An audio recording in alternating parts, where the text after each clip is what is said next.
నిన్న మ్యాచ్లో హార్దిక్ పాండ్యా ఇంపాక్ట్ ప్లేయర్గా తీసుకువచ్చిన షర్దుల్ ఠాకూర్కి లార్డ్ షర్దుల్ ఠాకూర్కి గోల్డ్ నామ్ ఉన్న షర్దుల్ ఠాకూర్కి ఒక్క ఓవర్ కూడా ఇవ్వలేదు. ఎందుకు ఇవ్వలేదు? మిగతా బౌలర్స్ అందరూ కొడుతున్నారు.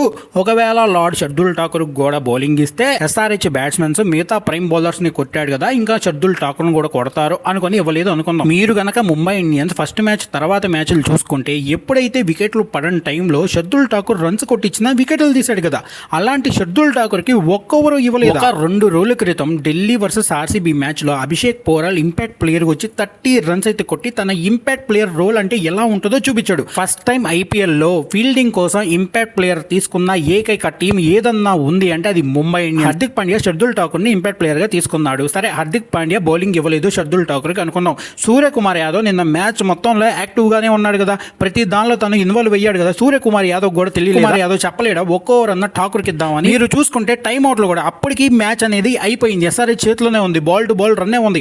అప్పుడైనా షర్దుల్ ఠాకూర్కి ఒక ఓవర్ ఇవ్వురా అని చెప్పి జయవర్ధన్ వీళ్ళెవరూ చెప్పలేకపోయారు. అసలు ఏం జరుగుతుందిరా, ముంబై వాళ్ళు ఫీల్డింగ్ కోసం ఇంపాక్ట్ ప్లేయర్ తీసుకున్నారంటే బయట నవ్వుతున్నారా, మీకు తెలుస్తుందా అని ముంబై ఫ్యాన్స్ ఏ అంటున్నారు. ఈ వీడియో గురించి మీరేమనుకున్నారు కామెంట్ చేయండి. వీడియో ఇస్తే లైక్ చేయండి.